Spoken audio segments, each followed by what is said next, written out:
anh nhau tình ta tan để đứt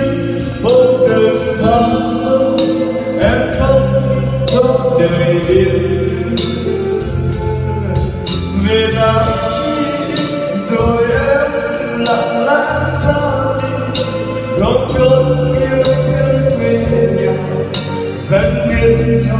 người tình xa anh đâu còn đèn đứt rơi rơi một phút tiếng anh lắm lờ trọn kiếp anh vương sầu nhớ nói gì anh cả đời mình đã cả đời mình say cho người mộng đến đây cuối cùng là tình người cho anh xin một đêm trăng chung gửi đông cho tàn nắng dâng thân cho lời yêu rồi từng đêm nhịp bước cô đơn em khóc cho riêng hình anh chết cho bóng ngày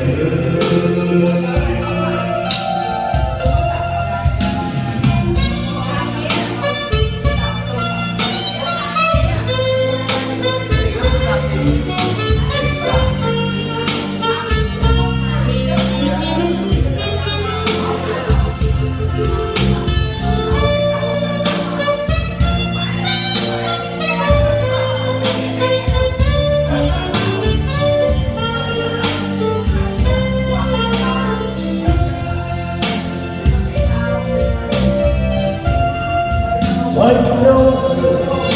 còn anh đang đứng ngơ một phút tiếng anh sao cho kiếp anh thương sầu nhớ nói gì em cả đời mình đã tin cả đời mình thấy lớn cho ngày bầu đẹp lên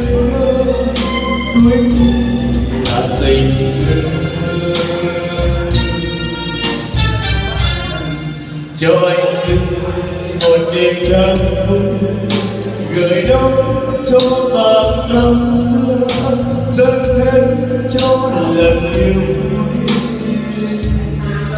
rồi từng đêm nhịp bước cô đơn em khóc cho riêng hình anh chết trong vòng ngày rồi từng đêm nhìn bước mơ em không cho riêng hình anh chết trong